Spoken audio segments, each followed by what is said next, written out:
خب دوستان عزیز، بریم یه مدار سریع و سیر و خیلی ساده اما کاربردی. یه باتری 9 تا 12 ولت می‌خوایم، یه مقاومت 330 اوم، حالا 2 وات باشه 5 وات فرقی نمی‌کنه، یه نشانگر ولتاژ می‌خوایم. از اینا بگیرید بهتره، هم ارزونه هم کارتون رو راه میندازه. و یه دونه از این ماژولای افزاینده یا کاهنده، چیزی که من اینجا دارم LM2596 DC به DC هست. یه دونه ولوم 10 کیلو که من مولتی ترن روی این ماژول کاهنده رو برداشتم، سه تا پیمشو و متصل کردم به سه تا پیم ولوم 10 کیلو. اولین کاری که میکنیم مثبت و منفی باتریمون رو، حالا من میخوام اینجا یک کلید هم اضافه کنم.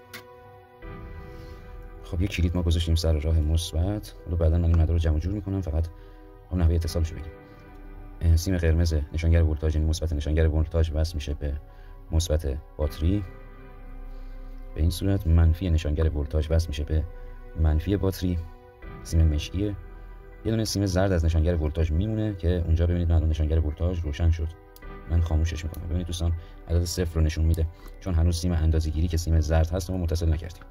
خب منفی و مثبتی که ما از باتری گرفتیم وصل میشه به ورودی ماژول کاهندمون، اینه مثبت و منفی. خب سیم مثبت و منفی باتریمون با مثبت و منفی نشانگر ولتاژمون وصل شد به ورودی ماژول کاهندمون. مقاومتمون رو برمی‌داریم متصل میکنیم روی خروجی مثبت.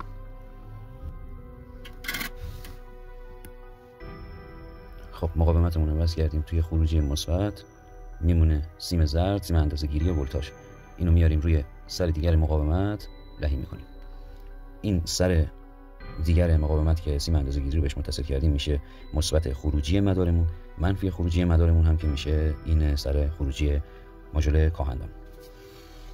خب همه چی رو متصل کردیم. اگه بتونید توی جعبه این کار انجام بدید خیلی خوبه، خیلی شیک به نظر میرسه. تا این نشانگر رو بیرون بگذارید، ببینید مثبت و منفی خروجی مدار این دو تا سیم هستش. ببینید من روشن میکنم مدار رو، اینجا عدد 7 ولت و 37 رو میبینید. من زیادش میکنم تا آخر، ولوم رو تا آخر زیاد میکنم. اینجا اگه به خروجی مدار اتصال کوتاه بدیم عدد روی ولت مترمون 0 میشه، این یعنی کار رو درست انجام دادیم. خب دوستان چون پراپ نداریم مجبور شدیم سیم بس کنیم، مشکلی نداره، شما میتونید پراپ استفاده کنید.